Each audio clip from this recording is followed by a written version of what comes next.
In today's Farm Report, milk prices may be on tighter margins this year, and as a result, producers may have to evaluate their feeding program to make sure that the cattle still have enough feed in front of them to keep milk production high.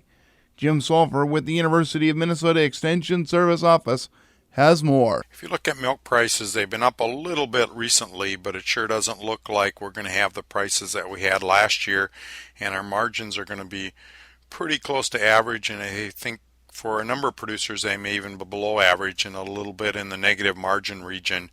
And so with these lower milk prices, even with lower feed costs, I think it's important to kind of look at your feeding program and evaluate any changes that you might want to make. I'm going to talk a little bit about that today. One of the general rules of thumb and is typically you don't want to give up milk. Typically 1 additional pound of dry matter can lead to 2 pounds or more milk, and so you really don't want cows to be eating less, and ideally typically you don't want to give up milk production. Now that might be an exception with a really expensive additive that gets you a little bit more milk.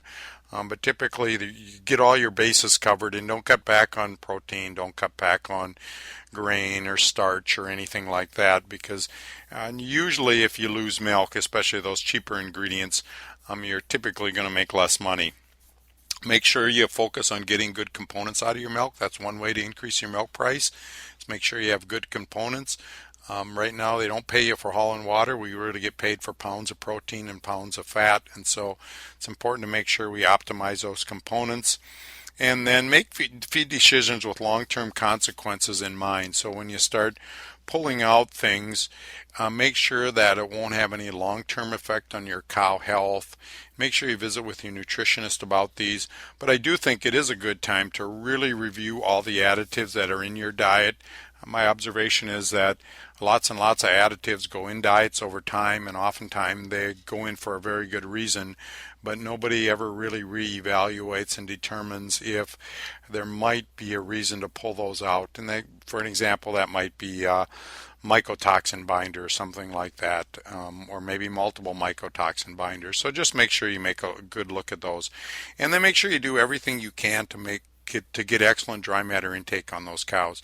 Typically it doesn't cost a lot more to push up feed 1 extra time, or to just make sure those cows have enough feed in front of them at all times. And so do everything you can to maximize dry matter intake, because that'll allow you to run a little lower energy density diet and maybe a little less costly diet and still achieve good milk production. This has been Jim Sulphur with the University of Minnesota Extension in St. Cloud. The boost in the number of soybeans planted this week, says USDA meteorologist Fred Rippey. Soybean planted for the week jumped ahead 14 points to reach 45% overall. That's quite well above the 5-year average of 36%. Despite some wet weather moving into Minnesota, planting advanced from 70 to 79%. With Minnesota tied with Mississippi, which leads the nation among the major 18 soybean-producing states. 79% planted in both Minnesota and Mississippi. As for soybean emergence, Mississippi 60% emerged, but Minnesota just 21%. Overall, that number is 13% nationally. That's 1 point ahead of the 5-year average, also ahead of last year's 8%. There's at least some level of emergence in all 18 of the major producing states. For USDA Radio, Susan Carter, Washington, D.C. California and much of the western United States is suffering through an unprecedented drought, and that means that water supplies in the areas have to be tightened. Jim Sulphur with the University of Minnesota Extension Service Office talks more on this topic and what it may mean for agriculture. We've heard for decades how important water and a water shortage is going to be. If you've been listening to the news at all, of course, you realize California is in a dire hurt for water. And so long term, I think it's really important to be thinking about water as water sources dry up. Recently, there was a group of researchers, including NASA scientists, that really have spent a lot of time developing satellites and monitoring systems and computer models, kind of looking at water and predicting water trends. I think there's some interesting research that they've come up with. They're estimating that the total storage in California, so water storage, of course pretty much everything is irrigated out there, has declined by 8 trillion gallons per year over the last 3 years. Another estimation is that the High Plains aquifers, that's primarily the Ogallala aquifer, and that's kind of Kansas through down Nebraska, or Kansas, Nebraska, Texas, Oklahoma, kind of in that area. They've lost a volume basically equal to about the amount in Lake Tahoe over the last decade or so. So really those areas have really lost a lot of water, and overall their research showed that U.S. water supplies have declined over about the last 22 years in much of the west and the southern plains and the southeast. And now what California's kind of done is they've gone to more groundwater, but they are also having a rapidly depleted groundwater supply. And of course, groundwater takes much longer to replenish than surface water might be.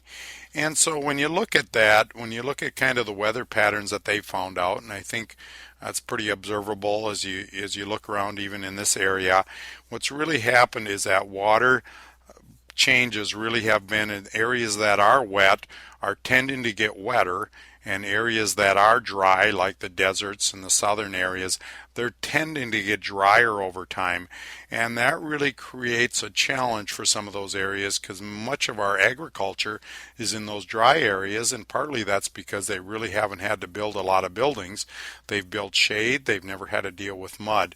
But at least this research group that argues that long term we really need to be thinking about shifting some types of agricultural production away from those areas experience long-term water shortages and to areas with more sustainable supplies, and that would include in the upper Midwest here. When you really look at the data, North Dakota's gotten wetter, South Dakota's gotten wetter, Minnesota's on an average just tend to be a little bit wetter. Now I know that varies from year to year, but I think it really does bode well, particularly for animal agriculture, because we take relatively low-cost crops and we can raise a lot of livestock and livestock products on a relatively cost-efficient basis.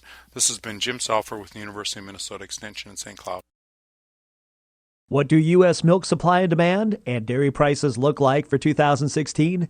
In USDA's first forecast for the 2016 production year. Indeed, for most of the product prices, we see an increase, butter being the exception based upon increased production year over year, holding prices down. Which Seth Meyer of the World Agricultural Outlook Board says comes in spite of a projected 2.4% rise in milk production year over year. That's because of a forecasted increase in U.S. dairy exports from the previous year. We see some good growth in other product prices on strong domestic and foreign demand, and an expectation of the return to the Russians to the world market. When the Russians come back in the market, that'll tighten up world supplies. Which in turn impacts non-fat dry milk prices, expected to jump both in production and price for 2016. Those increases in most product prices translate into increasing milk prices too. So when we look at the all milk price, we're up 60 cents year over year on those stronger product prices. I'm Rod Bain reporting for the U.S. Department of Agriculture in Washington, D.C.